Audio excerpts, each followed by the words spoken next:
Hi. So lately I've been watching a lot of Booktube, which is YouTube about books. I was thinking to myself, I should try this. So for my first video, I'm going to be doing a December wrap-up, which is basically just all the books you read in December and wrapping them up, talking about them I guess, and saying what they were and all that. So without further ado, here is the first one. Well, actually I don't have the first one with me.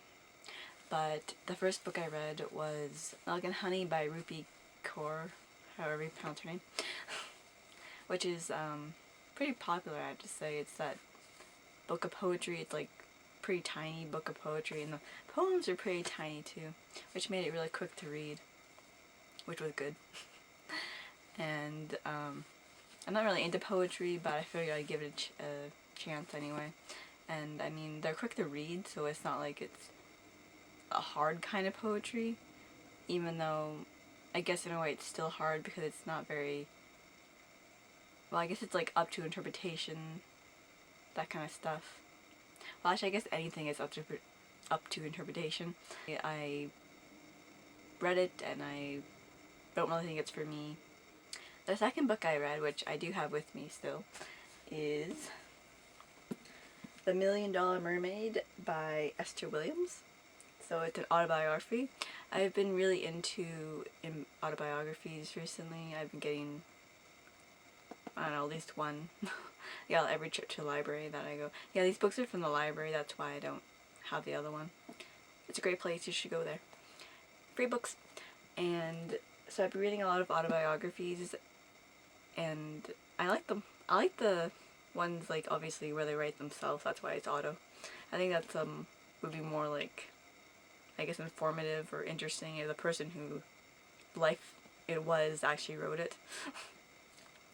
So Esther Williams is like the, well, actress, but first of all she's a swimmer.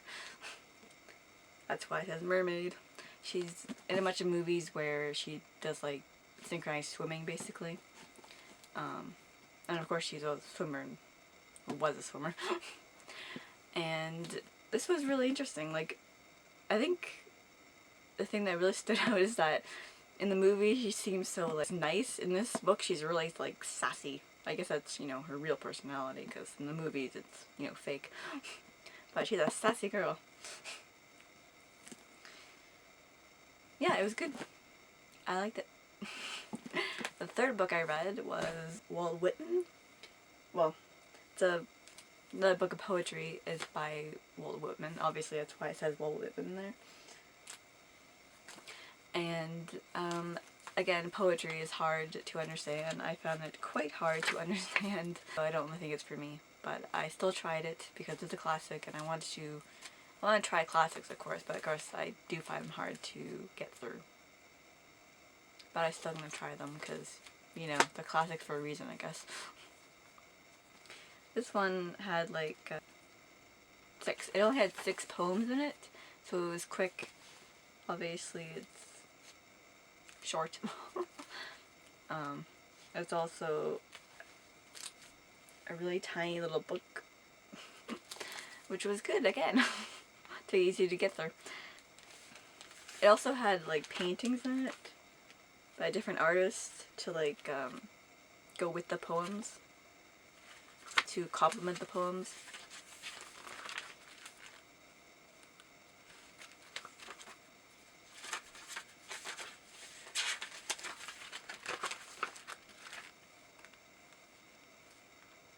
I don't know if you can see that because there's like a glare, but there it is. And the next book I read was A Series of Unfortunate Events by Lemony Snicket. This is book the 9th. I am slowly but surely making my way through this series. I've been trying for like a long time to get through them all, but I'm on number 9, which means there's only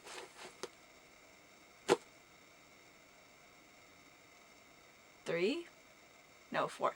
4 left, I believe. There's 13. Is that 4? I think it's 4. So, did I see the title of this? No, I didn't. This is the Carnivorous Carnival. And what do you know, they're in a carnival. and they might get eaten alive, but who knows if they do.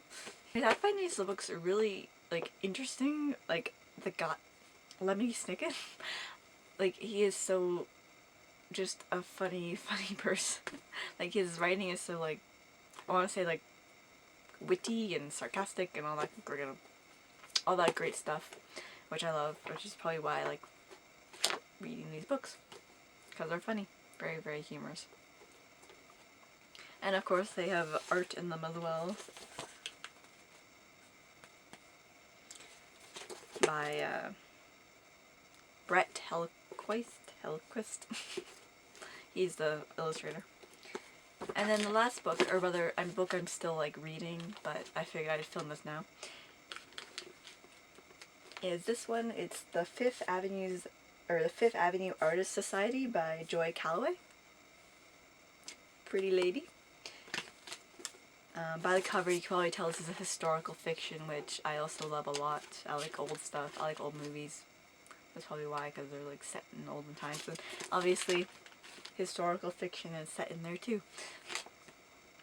So this is very artsy book, which I also like that. I like art. And like writing and painting and all that kind of stuff is in here. And it's set in the Bronx in 1891. And it's about 4 sisters and just their lives, and their arty lives, and, you know, marriage, of course, because they're in the 1800s. And it's told by just the one sister, the writer. And just basically her trying to get her book published, and whatever guy she ends up with. But, I mean, it's really good. I'm getting through it, and it's good. I'm like very close to the end, but I figured again I just film this now. So this is this one, and it's good, and I think I'm gonna like it. And it actually has like a touch of mystery, which I didn't know was in there. So those are the books I read in December, or almost read in December, and that was my December wrap up. Woo! So that was 1, 2, 3, 4, 5, the one I don't have also. That was 5 books that I read in December. I know it's not over, but I guess if I read more I'll include them in January's wrap up. Yeah. So that's it, and I'm gonna make another Booktube video at some point when I find time. And I think I know what it's gonna be, if I could right over there what I'm gonna film for it. So look forward to that. Okay, bye.